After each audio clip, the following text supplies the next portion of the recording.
آج کل بعض موبائل کمپنیوں کی جانب سے ایک پیکج دیا جا رہا ہے جس کے تحت کمپنی کے اکاؤنٹ میں اگر کچھ رقم رکھی جائے تو اس کے بدلے کسٹمر کو فری منٹس دیتے ہیں، بلکہ اگر اس اکاؤنٹ سے کوئی یوٹیلیٹی بل جمع کروایا جائے تو کچھ رقم بھی انعام میں دی جاتی ہے۔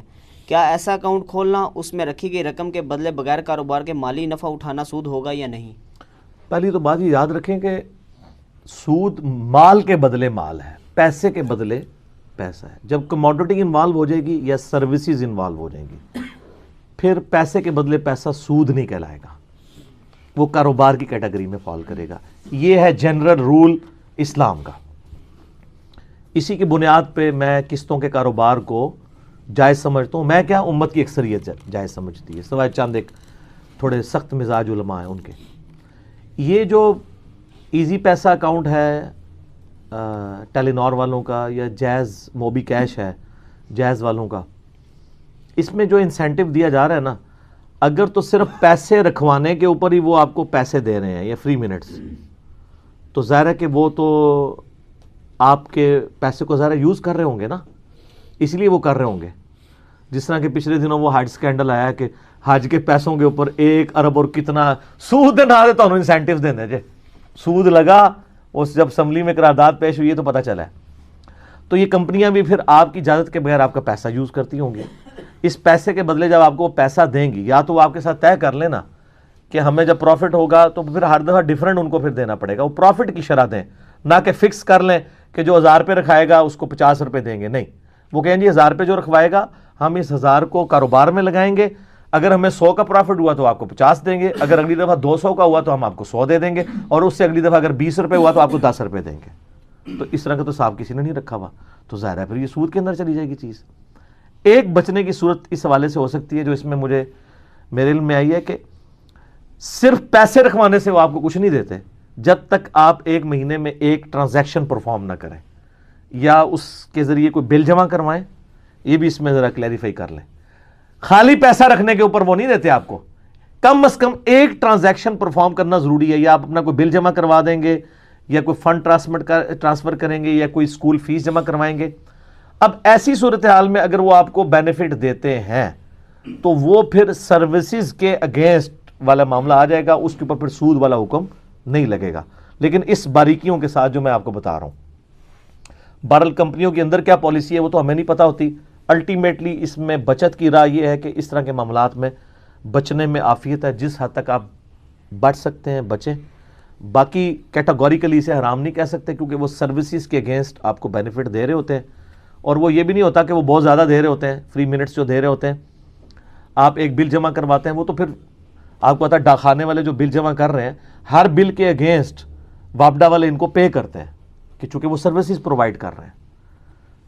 اسی طریقے سے وہ جو وابڈا والے ان کو پے کر رہے ہیں، اسی پے کیے ہوئے میں سے اگر آپ کو کوئی دے دے تو حلال ہوگا۔ یعنی اگر میں نے 1000 کا اکاؤنٹ کھلوایا ہوا ہے اور اس میں 500 روپیہ اس اکاؤنٹ سے، یہ 1500 کا ہوگا تو پھر 500، کیونکہ 1000 تو رہنے چاہیے، 1500 کا میں نے اکاؤنٹ کھلوایا ہوا ہے، اس میں سے میں 500 کا بجلی کا بل جمع کرواتا ہوں، اور اس کے اگینسٹ میرے اکاؤنٹ میں وہ کمپنی کچھ پیسے ٹرانسفر کرتی ہے کہ آپ نے ہمارا اکاؤنٹ یوز کیا ہے، تو یہ اس پیسے میں سے ہی ہے جو پیسہ اس کمپنی کو سروسز آفر کرنے پہ مدر کمپنی دے رہی ہے، وابڈا کی یا سوئی ناردرن کی، اس میں سے آپ کو۔ تو سروسز جہاں پہ انوالو ہو جاتی ہیں نا، یہ اکثر لوگ کہتے ہیں پراپرٹی ڈیلر کا کاروبار حلال ہے یا حرام ہے، وہ محنت تو کوئی نہیں کرتا، تو محنت نہیں کرتا بیچارہ، کتنا کھپتا رہتا ہے، سروسز ہے نا۔ یہ تو نہیں ہے کہ وہ زمین کو اٹھا کے سر پہ پھیرے گا تو پھر ہی ہوگا۔ آپ سلیپنگ پارٹنر بھی ہو سکتے ہیں، کئی صحابہ کرام، بخاری مسلم میں آتا ہے، سلیپنگ پارٹنر تھے۔ زمینیں یعنی صحابہ کرام کی ہوتی تھیں، یہودی بٹائی پہ کام کرتے تھے اور اس کے بعد پروفٹ کو اس اعتبار سے تقسیم کرتے تھے، لیکن اس میں پھر یہ ہوتا ہے کہ نقصان اگر ہو جائے گا نا تو نقصان ٹوٹلی اس نے برداشت کرنا ہے جس کی زمین ہے۔ آپ کسان پہ نہیں آپ نقصان ڈال سکتے، کیوں؟